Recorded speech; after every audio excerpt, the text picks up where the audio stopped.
अस्सलाम वालेकुम dear students, मैं हूँ हिबा ख़ान और वी कॉन्सेप्ट्स में आज आप मेरे साथ ENG 001 के most important and repeated MCQs revise कर लेंगे। फर्स्ट वन MCQ स्टार्ट कर लेते हैं। और एक और अहम बात यह है कि जो हमें ज़रूरत पड़ेगी तो हम हैंड आउट से इनको क्रॉस वेरीफाई भी कर लेंगे। ज़्यादातर आपको पता है कि ENG 001 का जो कोर्स है वो ग्रामेटिकल है, तो ज़्यादातर मैक्सिमम MCQs ग्रामेटिकल सेक्शन से आते हैं, कॉन्सेप्चुअल क्वेश्चन होते हैं और कुछ चंद एक ही होते हैं जो टेक्स्ट से आते हैं, डायरेक्टली वहाँ से उठाए जाते हैं, तो उनको हम क्रॉस चेक कर लेंगे। ठीक है जी, फर्स्ट वन स्टार्ट करते हैं। Which of the prepositions are falls. जो क्वेश्चन हमारा है कि प्रपोजिशन है, इसमें से कौन सी फॉल्स हैं वो हमने फाइंड आउट करनी है। Option number 1 is he swimming into the river. Number 2, I graduated from university at 2021। Lucy was standing at the bus stop. There is a spider in the bathroom. तो देखें बाकी जो तीन हैं इसमें जो ऑप्शन 2 है वो करेक्ट है। बाकी जो तीन हैं उसमें कोई मिस्टेक नहीं है, बिल्कुल प्रॉपर हैं वो।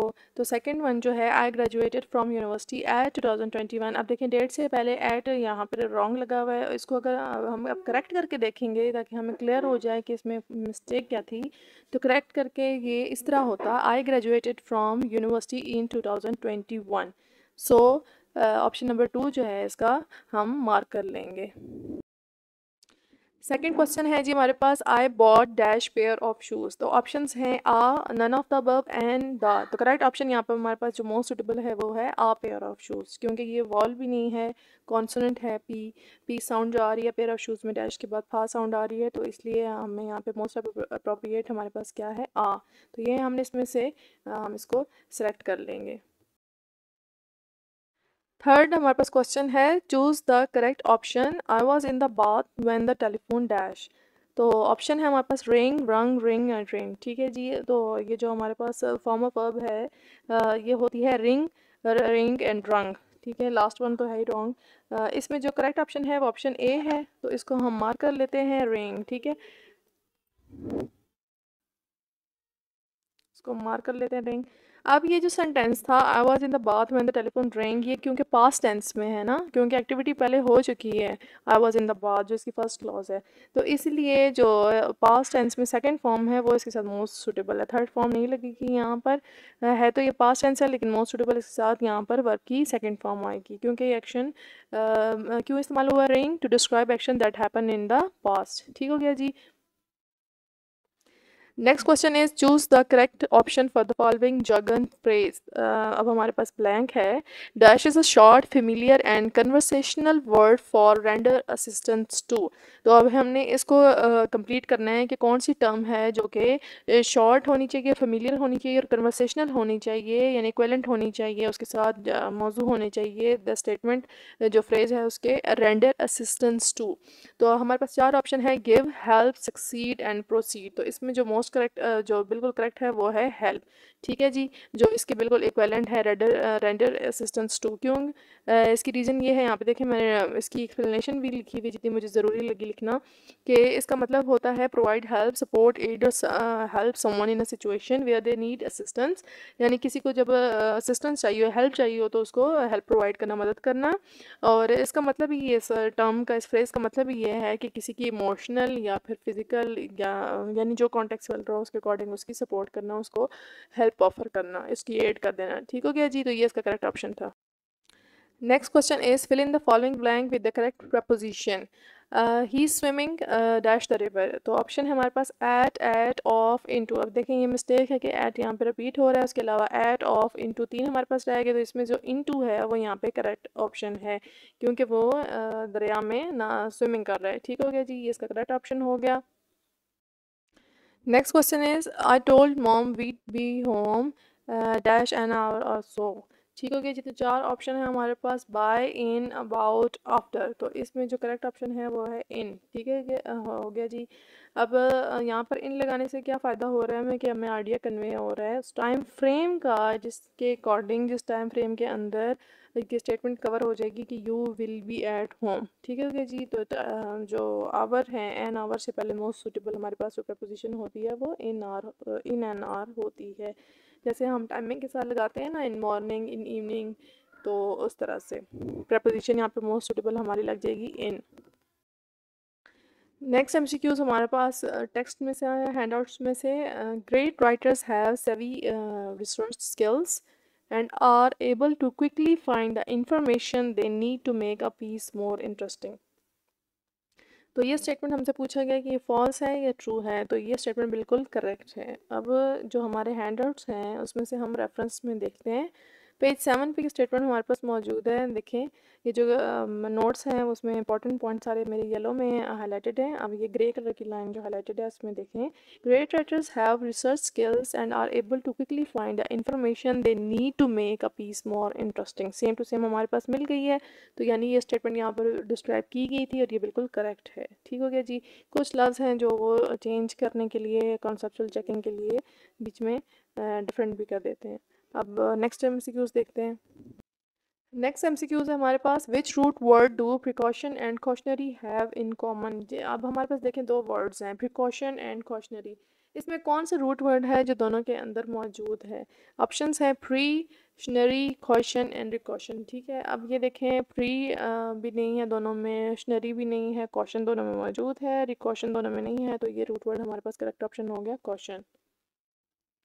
नेक्स्ट हमारे पास ग्रामेटिकल स्टेटमेंट है जिसको हमने फिल करना है। What do you want dash do tonight. तो डू के साथ हमने यहाँ पर जो भी ज़रूरत हो प्रपोजिशंस या फिर वर्ब या फिर डिवाइस लगानी है, उसको मैच करके हमने डू के साथ स्टेटमेंट को कंप्लीट करना है। ऑप्शन है हमारे पास does, to do, doing and did. ठीक है जी, तो बहुत कॉमन सा सेंटेंस है, what do you want to do tonight. तो मोस्ट सूटेबल हमारे पास ऑप्शन बी है, तो इसको हम करेक्ट कर लेते हैं। नेक्स्ट स्टेटमेंट है हमारे पास, चूज द करेक्ट प्रीफिक्स। अब प्रीफिक्स हमें पता है जी, जैसे प्रीफिक्स सुफिक्स तो उर्दू में जिनको सबका लाका कहते हैं। प्रीफिक्स हमारा किसी भी रूट वर्ड से पहले लगता है, सुफिक्स बाद में लगता है। अब प्रीफिक्स के लिए यहाँ पे हमारे पास जुमले के एंड में एक वर्ड है काउंट, तो हम अब देखेंगे कि स्टेटमेंट के अकॉर्डिंग इसका क्या ताल्लुक बनता है।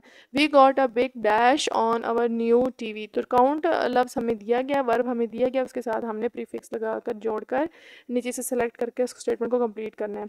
तो ऑप्शन हैं डिस, मिस, प्रो, सुपर। अब देखें, न्यू टीवी की बात हो रही है, we got a big dash on our new TV, और फिर बीच में काउंट की भी बात हो रही है। तो न्यू टीवी का मतलब है कि अभी खरीदी गई ये चीज़, खरीदी जा गई। तो ख़रीदने से ताल्लुक़ होता है डिस्काउंट का, ठीक है, लेस करवाने का, कंसेशन करवाने का। तो यहाँ पर मोस्ट अप्रोप्रिएट वर्ड हमारे पास क्या होगा? डिस, यानी कि ऑप्शन ए हम इसमें से करेक्ट कर लेंगे और इसको सेलेक्ट करने के बाद हमारे पास आंसर बन जाएगा, we got a big discount on our new TV. ठीक हो गया जी। नेक्स्ट क्वेश्चन है हमारे पास, why don't you dash on this chair. ठीक हो गया जी। अब हमारे पास ऑप्शंस हैं sit on, sit down, sit up and sit in. ठीक है, इसमें अब मोस्ट अप्रोप्रिएट हमारे पास है सिट ऑन। अब यहाँ पे आप देखें कि यहाँ पे सिट के साथ भी ऑन लिखा हुआ है और स्टेटमेंट में भी हमारे पास ऑन है। तो इसी से आपने परेशान नहीं होना कि यहाँ पे डबल हो रहा है। ये जी टाइपिंग वगैरह के एरर भी आ जाते हैं, यहाँ पे कंप्यूटराइज एरर भी आ जाते हैं। सारा पेपर आपको पता है कंप्यूटर पे होता है, तो ये इतनी कन्फ्यूजन की बात नहीं है कि इसकी वजह से हम ये सोचेंगे सिट ऑन ऑन दो दफ़ा आ जाएगा। लेकिन मोस्ट अप्रोप्रिएट हमारे पास ऑप्शन ए है, तो इसलिए हम इसी को सिलेक्ट करेंगे।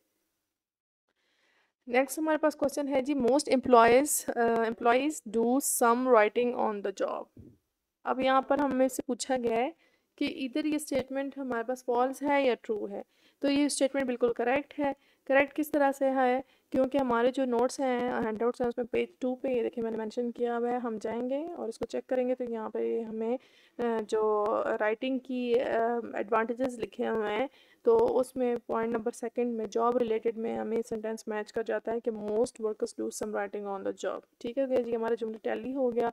और professional white collar workers write frequently preparing memos, letters, briefing papers, sales reports, articles, research reports, proposals and the like. Most workers do some writing on the job. ठीक हो गया जी, इस रेफरेंस में हमें स्टेटमेंट अपनी correct मिल गई, तो इसलिए यही करेक्ट ऑप्शन है कि ये ट्रू है। नेक्स्ट हमारे पास स्टेटमेंट है, we live in the same city. हम सेम एक ही शहर में रहते हैं। Dash we hardly see each other, लेकिन बमुश्किल ही हम एक दूसरे को से मिल पाते हैं। ठीक है, ऑप्शंस है हमारे पास वो कंप्लीट करने के लिए, स्टिल, नॉनदलेस, देयरफॉर, हाउएवर। तो इसमें मोस्ट सूटेबल हमारे पास यहाँ पे हाउएवर है। ठीक है, इसको हम मार्क कर लेंगे। अब हाउएवर क्यों है, अब इसकी रीज़न देख लेते हैं। ये मैंने इसमें जो इसकी एक्सप्लेनेशन है वर्ड की हुई है ब्लू कलर में, आप देखें।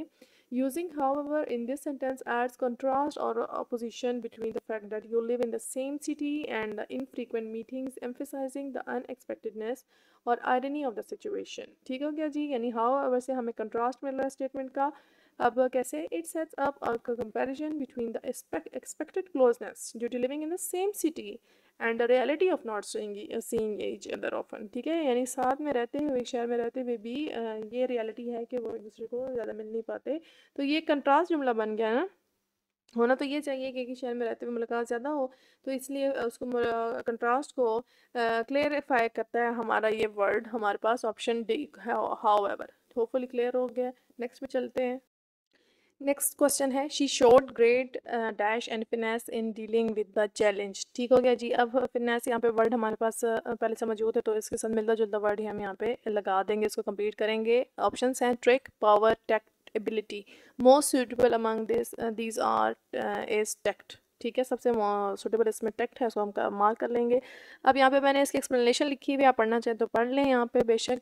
कि टैक्ट क्योंकि रेफर करता है ability to handle situation and people with sensitivity, diplomacy, understanding. ठीक है, तो और फिनेस जो है वो स्किल, रिफाइनमेंट और एक्सपर्टी को रेफर करता है।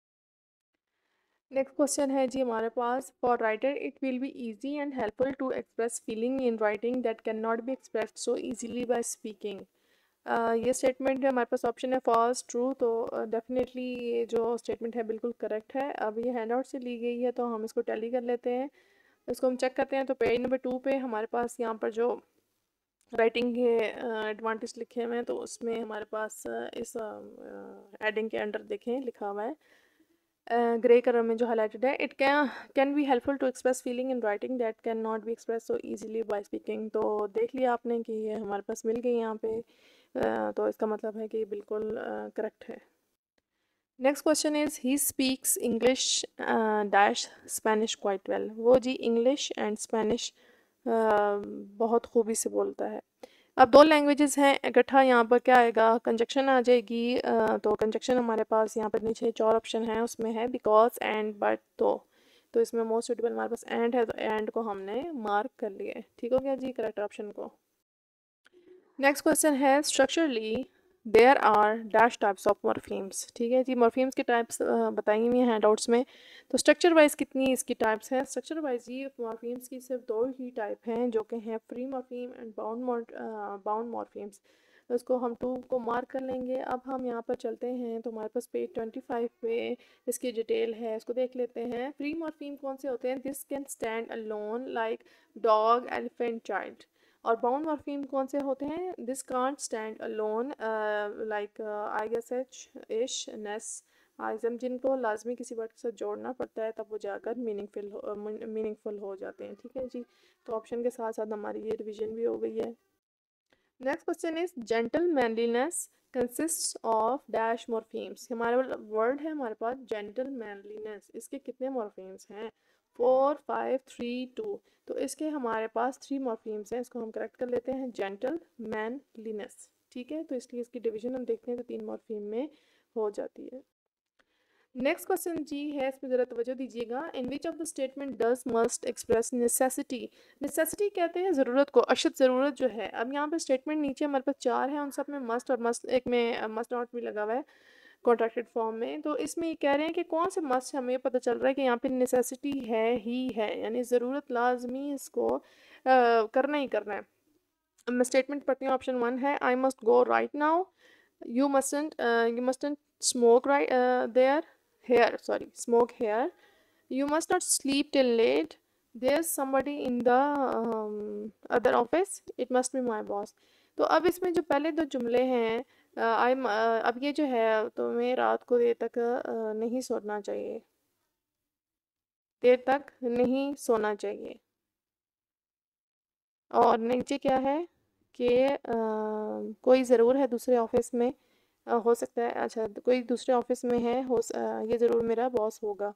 एंड है कि सेकंड ऑप्शन है कि आपको यहाँ पर स्मोकिंग नहीं करनी चाहिए, और पहला है कि मुझे अभी के अभी मतलब ज़रूर चले जाना चाहिए।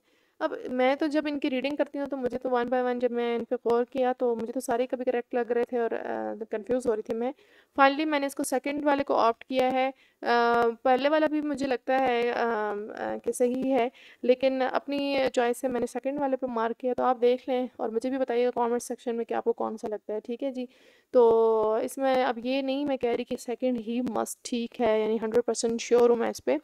लेकिन मुझे अपनी उसके मुताबिक सिलेक्शन के मुताबिक मैंने ये कर लिया, तो आप देख लें कि आप कौन सा करेंगे और फिर कमेंट सेक्शन में भी बताइएगा। Next question is which of the following is an antonym of destruction. अच्छा, डिस्ट्रक्शन का जी हमने अब मुतज़ाद यहाँ पे बताना है, devastation and construction, damage, obliteration. ठीक है जी, तो इसमें सेकंड वाला कंस्ट्रक्शन जो है वो इसका बिल्कुल करेक्ट एंटोनम है, 100/100। नेक्स्ट स्टेटमेंट पढ़ते हैं, the movie including all the previews dash about 2 hours to watch. ठीक है, अब ऑप्शन है टेक्स, टेक, तो हमने बताना है कि कौन सी वर्ब की फॉर्म यहाँ पे लगेगी। तो करेक्ट वर्ब की फॉर्म यहाँ पे हमारे पास है टेक्स, इसको हम मार्क कर लेते हैं। नेक्स्ट क्वेश्चन है, a dictionary that contain geographical and biographical information is called and dash dictionary. अच्छा, डिक्शनरी के टाइप्स में से अब पूछा गया है। ठीक है, तो यहाँ पर हमारे पास 4 ऑप्शन हैं, उसमें जो सेकंड वन है इंसाइक्लोपीडिक, इसमें मैंने करेक्ट मार्क किया है। अब मैं इसको बताती हूँ आपको कि क्यों किया हुआ है, क्योंकि ये टर्म है प्रॉपर, तो इस टर्म को मैंने मैच किया हैंडआउट्स में, तो मुझे ये फाइंड आउट हुआ है कि मैंने किया है कि are dictionary that contains geographical and biographical information is called encyclopedic dictionary. ठीक है, यहाँ पर हमने इसको मैच कर लिया, हमने रेफरेंस देख लिया है, ताकि हमें श्योरिटी हो जाए कि यही आंसर बिल्कुल करेक्ट है। नेक्स्ट ये हमारे पास MCQ है, grammatically dash is not related to any other part of the sentence. तो 4 ऑप्शन है हमारे पास, एडवर्ब, आर्टिकल, इंटरजेक्शन, पंक्चुएशन। ठीक है जी, तो इसमें जो करेक्ट ऑप्शन है वो है इंटरजेक्शन, जो कि है यहाँ पर पॉइंट नंबर सॉरी ये यहाँ पे इंटरजेक्शन को हम मार्क कर लेंगे। एडवर्ब को तो आपको पता है कि वर्ब को मॉडिफाई करता है ना, और आर्टिकल तो जो ए एंड आम लगाते हैं वो तो मखसूस होते हैं लफ्ज़ों के साथ के कौन से कॉमन है, प्रॉपर हैं, कॉन्सोनेंट वाउल्स हैं। और पंक्चुएशन है वो भी स्टेटमेंट और जुमले के लहजे के अकॉर्डिंग होती है। तो इंटरजेक्शन जो है यहाँ पे वो ऐसा यहाँ पर हमारे पास ऑप्शन बिल्कुल सूटेबल कर है, क्योंकि वो किसी पार्ट ऑफ सेंटेंस से कनेक्टेड नहीं होता। अब ये स्टेटमेंट यहाँ पर हम अपने नोट्स में चेक कर लेते हैं। तो यहाँ पर देखें, व्हाट इज़ एन इंटरजेक्शन में हमारे पास बयान किया जा रहा है कि an interjection is a word added to a sentence to convey emotion, it is not grammatically related to any other part of the sentence. ठीक हो गया जी, जी इसका ताल्लुक एहसास से है, यहाँ पे जो जज्बात अफसोस के, दुख के, खुशी के, हैरत के बयान किए जा रहे हैं उससे इसका ताल्लुक है। बाकी जुमले के जो बाकी पार्ट्स हैं उससे इसका बराह रास्त ताल्लुक नहीं होता है। ये हमने यहाँ पे इसको चेक कर लिया, कंफर्म कर लिया। अब नेक्स्ट पे जाते हैं। Next question is, a and dash can modify a verb, an adjective, a phrase और a clause। ठीक है, तो इसका करेक्ट ऑप्शन, अच्छा 4 ऑप्शन है हमारे पास, noun, idiom, adverb, none of the above. तो यहाँ पे करेक्ट ऑप्शन है एडवर्ब। एडवर्ब ही होता है जो कि एक वर्ब को मॉडिफाई कर सकता है, एक एडजेक्टिव को कर सकता है, फ्रेज को कर सकता है, क्लॉज को कर सकता है। ठीक है, इसका काम ही ग्रामेटिकली ये होता है। अब नोट्स में भी मैं आपको दिखा रही हूँ कि यहाँ पे मेंशन है, an adverb can modify a verb, adjective, another adverb, phrase और अ क्लॉज। ठीक है, यहाँ से भी हमारा कंफर्म हो गया।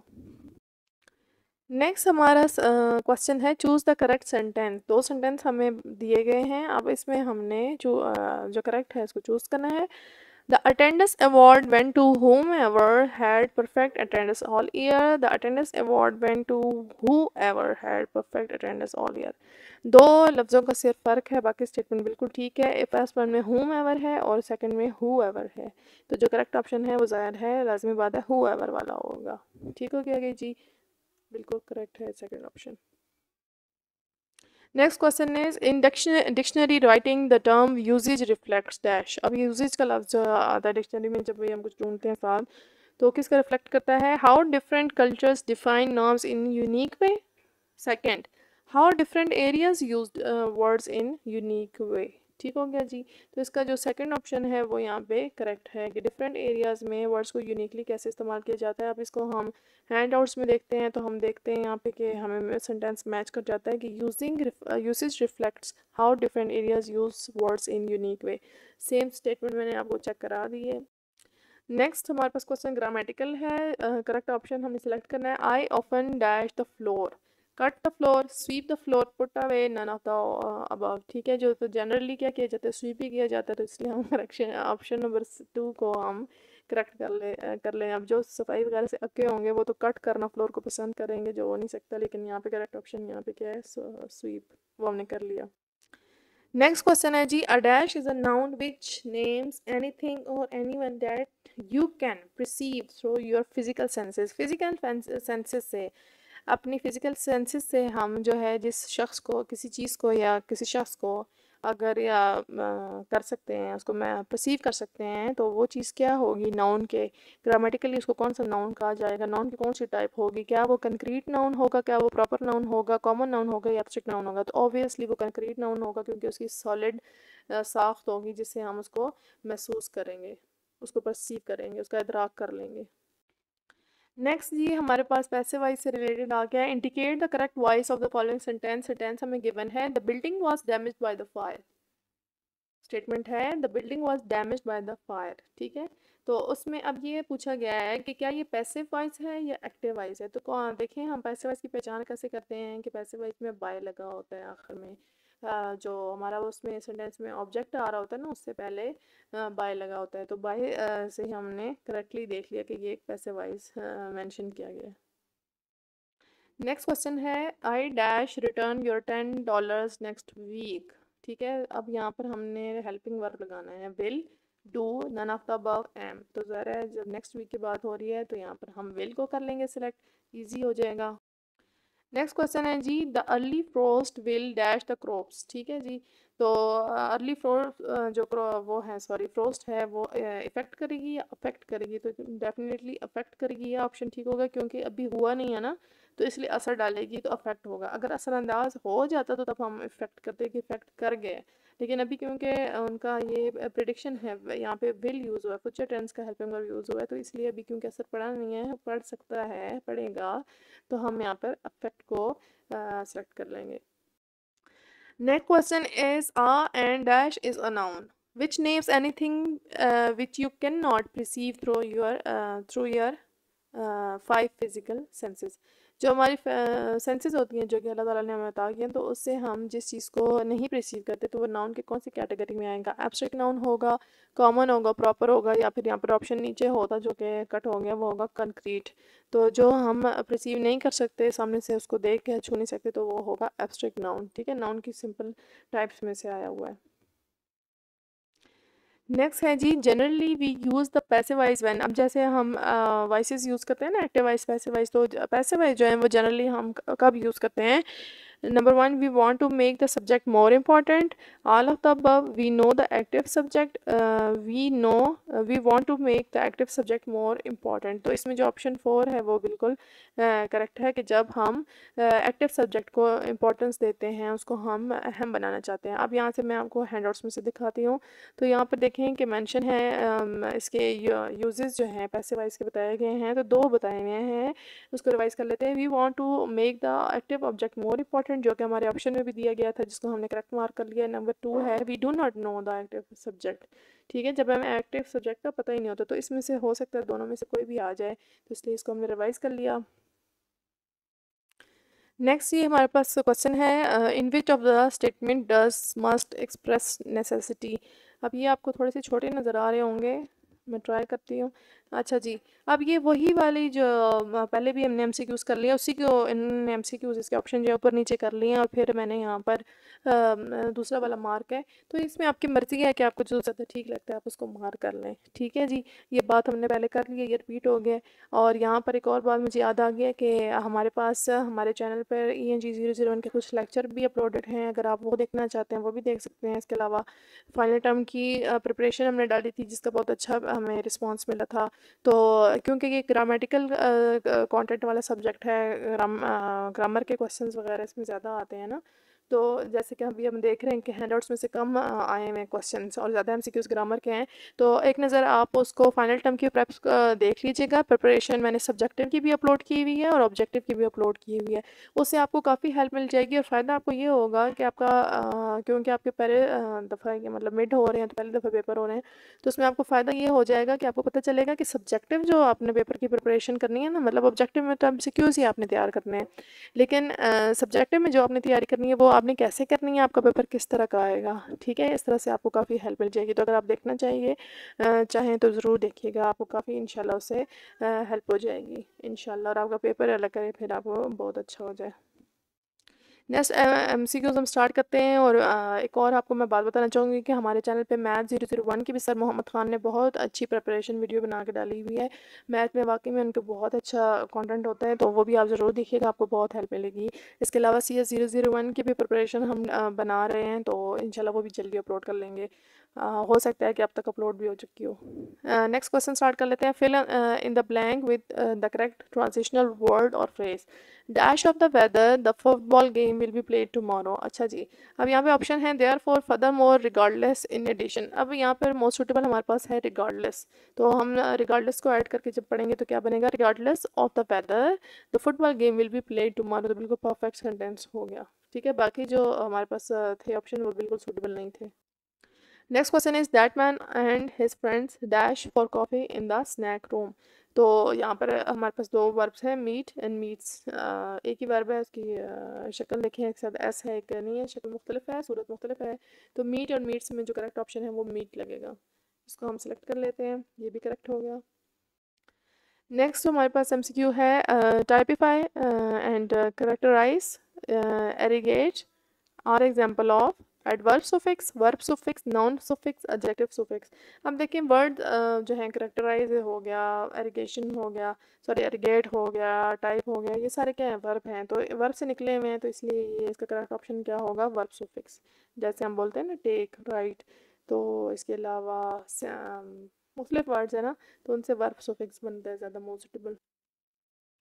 There are dash basic clause pattern. ठीक है जी, हमारे पास क्वेश्चन है there are dash basic clause pattern. इसमें आपका ऑप्शन है 5 3 2 4। तो ये जो ऑप्शन 5 है ये वाला, ये बिल्कुल करेक्ट है कि 5 बेसिक क्लॉज पैटर्न होते हैं। अब इसको हम मैच करते हैं, चेक करते हैं।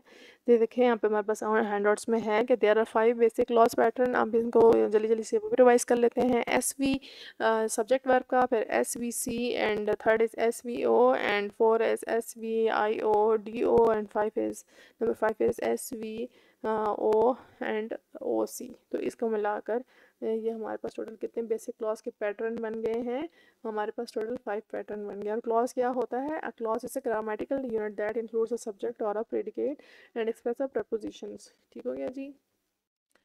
Next is my friend was quicker than me, she dash already when I arrived at the pool. तो शी वॉज स्विमिंग, या शी हैड बिन स्विमिंग, या हैड स्वम, या हैड स्वैम जस्ट आ जाएगा। तो चारों ऑप्शन में से मोस्ट सुटेबल क्या लगता है आपको। नेक्स्ट क्वेश्चन है जी हमारे पास, my friend was quicker than me, she dash already when I arrived at the pool. And यहाँ पे ऑप्शन है was swimming, had been swimming, had swum and swam. तो यहाँ पे करेक्ट ऑप्शन आ जाएगा हैड स्वम। ठीक हो गया जी। Next is George and Tamara don't dash to see that movie. Options are want, will want, wanted and wants. तो यहाँ पर आ जाएगा वांट, क्योंकि यहाँ पे डोंट लगा है। डू, डज, डोंट के साथ एज वी नो के फर्स्ट फॉर्म ही आती है। Next question is Sam invites his friend dash it's his birthday. अच्छा जी, इसमें ऑप्शन है बट एंड बिकॉज। तो इसमें कंजक्शन जो लगेगी वो यहाँ पे लगेगी कि बिकॉज, क्योंकि देखें जब हम लगाएंगे Sam invites his friend but it's his birthday, या हम कहें एंड इट्स हिज बर्थडे, या हम कहें because it's his birthday and दो इट्स हिज बर्थडे, तो मोस्ट सुटेबल हमारे पास देखें बिकॉज साउंड कर रहा है, क्योंकि उसने बर्थडे की वजह से सबको इन्वाइट किया सॉरी। नेक्स्ट क्वेश्चन है डियर स्टूडेंट्स हमारे पास, a writer who adopts his message to sensitive और non sensitive situation is called. Option है accurate, context sensitive, expressive, considerate. तो यहाँ पे ऑप्शन है हमारे पास कॉन्टेक्स्ट सेंसिटिव। ठीक हो गया जी। अब ये हैंडआउट्स में से आया, तो हैंडआउट्स में से हम इसको देख लेते हैं, यहाँ पर हम मैच कर लेते हैं इसको। तो ये देखें कॉन्टेक्स्ट सेंसिटिव में हमें यह आंसर मिल जाता है कि all good writers write in context, they adopt their message to sensitive और non sensitive situation and don't misjudge them. ठीक है, यहाँ से इन्होंने हमें अपना MCQs बना कर दिया है। ये हमें सारी हेडिंग्स मिल रही हैं किस उसके नीचे, टॉपिक के नीचे। ये हमें लेक्चर नंबर 2 में मिल रही हैं, क्वालिटीज़ ऑफ गुड राइटर्स में। आज की जो वीडियो यहाँ पर ख़त्म होती है। इंशाल्लाह अल्लाह ने चाहा तो मज़ीद आपके साथ वीडियो शेयर करेंगे, और आप अल्लाह करे आप का पेपर अच्छा हो जाए, अल्लाह पाक आपको कामयाब करे। तो हमारे अगर वीडियो आपको हेल्पफुल लगी हो और आपको ऐसे कोई भी हेल्प फील होती हो, तो ज़रूर वीडियो को लाइक कीजिएगा। मिस्टेक्स है या कोई सजेशन देना चाहते हैं, एडिशन करना चाहते हैं, तो कमेंट कीजिएगा, और हमें सब्सक्राइब ज़रूर कीजिएगा। हमारे चैनल पर पहली दफ़ा है। अल्लाह पाक आपको और हम सबको इस जहान फिर उस जहान की आफियत बरकत अता फरमाए और हमें आसानियाँ बांटने की तौफीक दे। अल्लाह हाफ़िज़।